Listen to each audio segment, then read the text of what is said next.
Olá, aluno de psicologia! Hoje nós vamos retomar o nosso conteúdo, levando adiante sobre o transtorno de personalidade antissocial. A gente vai falar eh, desse transtorno quando ele atinge o ápice, ou seja, um transtorno em grande dimensão, o transtorno de personalidade antissocial. Quando ele se apresenta de forma grave, é o que a gente chama, o que no meio jurídico se chama de psicopatia, né? E hoje é o tema da nossa aula, né? Quando a gente fala de um transtorno de personalidade antissocial, que é o que a sigla traz aqui no slide, TPAS, né?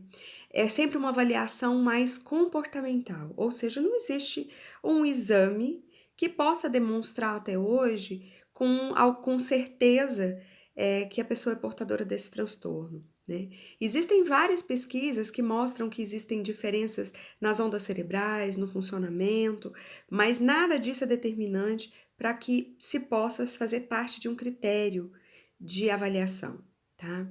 Existem várias escalas de avaliação da psicopatia, que é sempre por avaliação da personalidade. Se a gente está falando de um transtorno de personalidade, então é por meio dessas avaliações de personalidade que a gente pode fazer um diagnóstico de psicopatia, que é um transtorno de personalidade antissocial apresentado de forma grave, principalmente no requisito de insensibilidade à emoção do outro. É uma dificuldade de compreender as emoções que os outros possam experimentar, né? A gente, quando vê, por exemplo, pessoas vítimas de catástrofes, ou até mesmo no momento em que a gente está vivendo, alguém que perde um parente, ou que tem um diagnóstico da própria Covid, a gente se coloca automaticamente, as pessoas ditas normais, elas se colocam no lugar do outro e conseguem imaginar a dor que o outro sente, ou pelo menos ter uma referência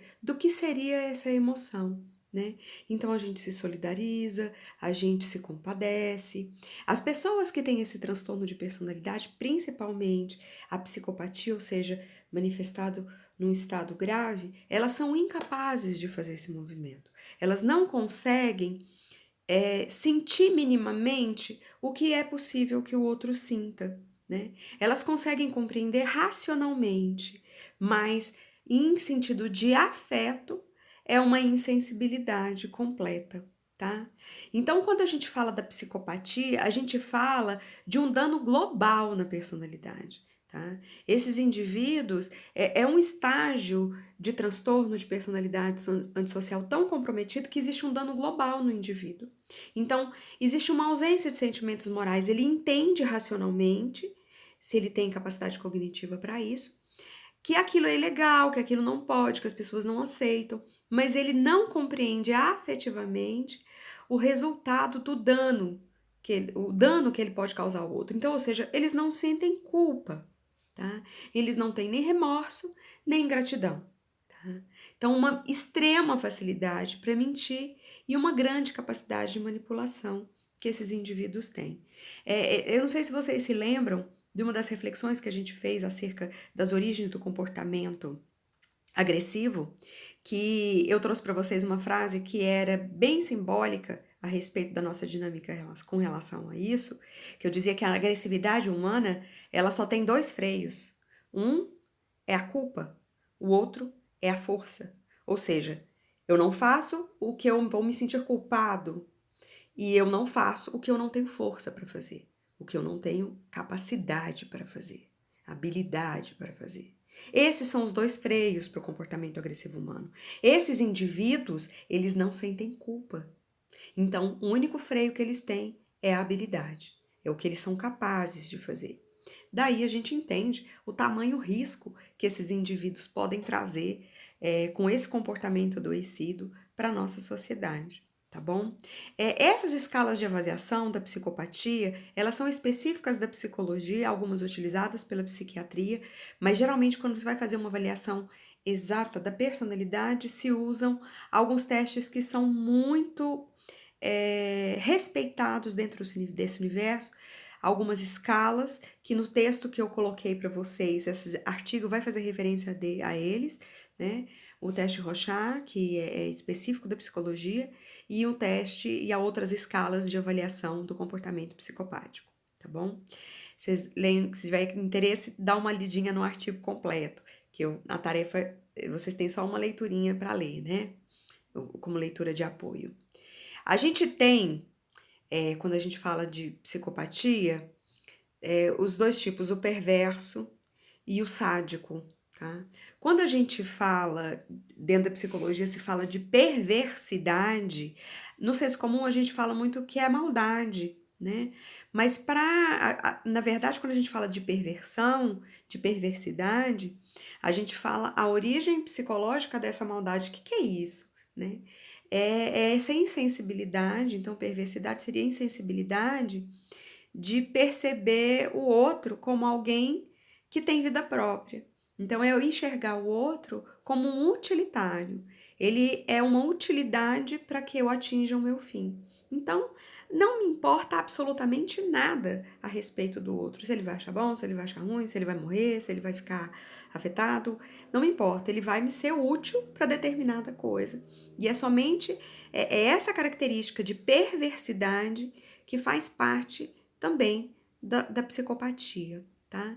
Além disso, nós temos o sadismo, que são os que têm características sádicas, né?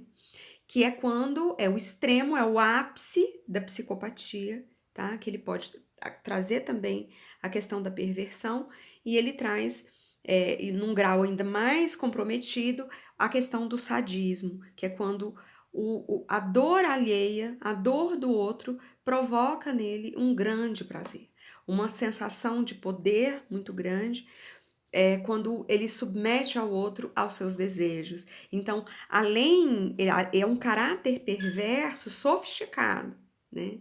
Além dele ver o outro como utilitário, ele tem um enorme prazer de ver que o outro está subjugado a ele, tá? Essas são as características principais da gente falar de psicopatia, tá bom?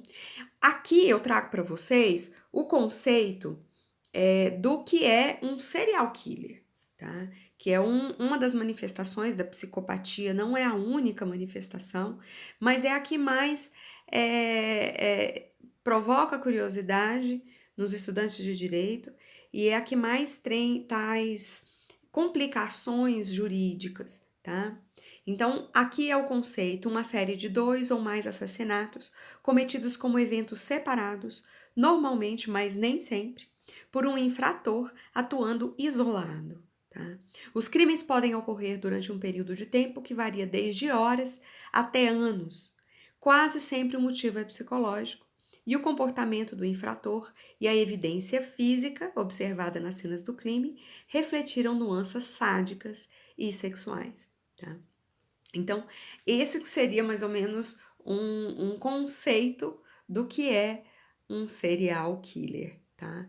Então, a gente só pode falar de um serial killer quando ele comete mais de 2 assassinatos, mesmo que exista um intervalo entre esses assassinatos, tá? Agora a gente vai começar a ver algumas características específicas dessas pessoas, tá? Primeira delas é que eles têm sempre um modus operandi, ou seja, a forma deles agirem é sempre mais ou menos do mesmo jeito.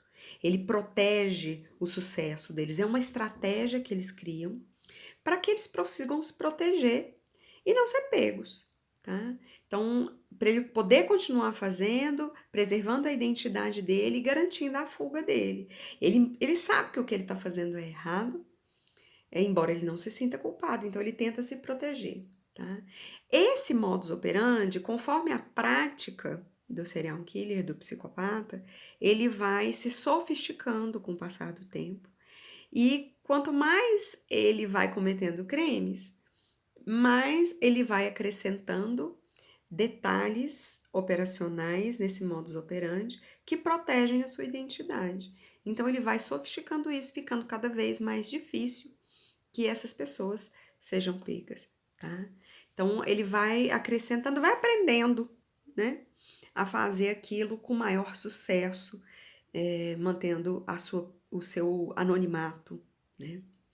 Mas, por outro lado, um serial killer, um psicopata, ele tem um núcleo narcísico. Então, ou seja, quando ele subjuga alguém, quando ele é sádico, quando a própria perversidade tem um aspecto narcísico no sentido de que o mundo está para me servir, as pessoas existem para me servir.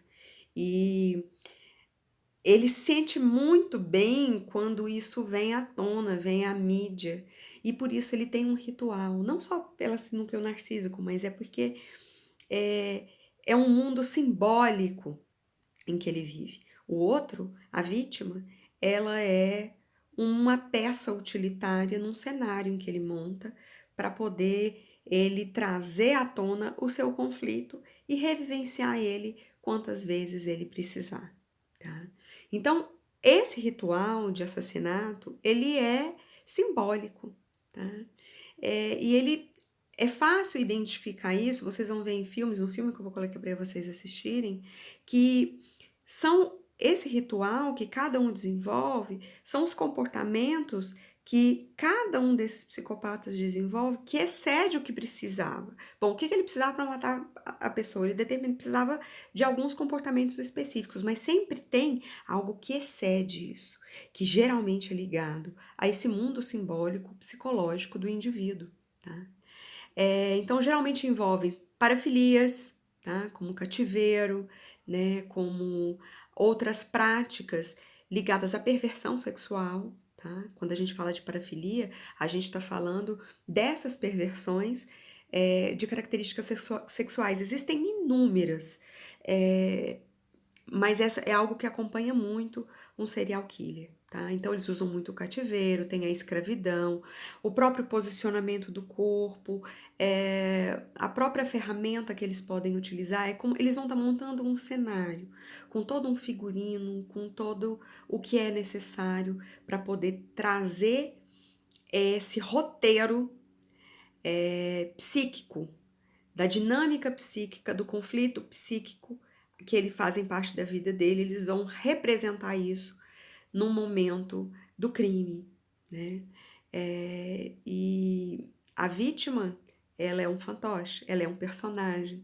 Então, não existe um vínculo afetivo com a vítima, ela é somente um utilitário, tá? Então, geralmente, às vezes, eles têm alguns critérios que eles precisam para aquelas vítimas, que é geralmente o padrão, que é o personagem que eles precisam daquela peça para formar essa teatro, né? Que representa esse momento do assassinato, tá?